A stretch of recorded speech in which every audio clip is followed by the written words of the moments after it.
Benghazi. All right, now let's talk about another story that has just come up, and it involves you in the U.S. Secret Service. You're familiar with this. The Inspector General of the U.S. Secret Service, which was part of the Department of Homeland Security, has now said, and it's pretty disturbing, that that leak that you had applied yourself back in 2003 to be a Secret Service agent, you got rejected.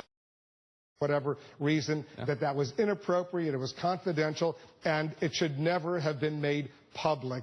This is pretty embarrassing for the U.S. Secret Service that they've gone ahead and now acknowledged that one of the top officials there had deliberately decided to smear you.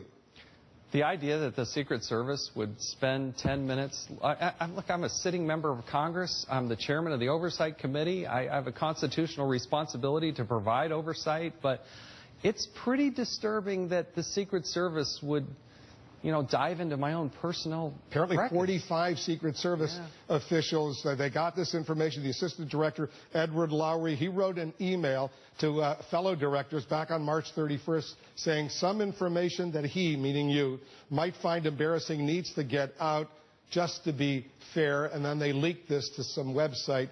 And it was obviously embarrassing, and now the Inspector General says that was totally inappropriate. This was confidential information. It should have never been made public.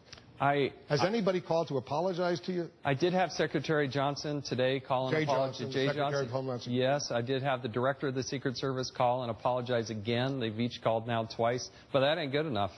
That is not good enough. They have a deep-seated cultural problem in the Secret Service. I worry that if they're doing this to me, they're doing it to who knows how many other people. It's a little bit scary. The Secret Service diving into my background as a sitting member of Congress.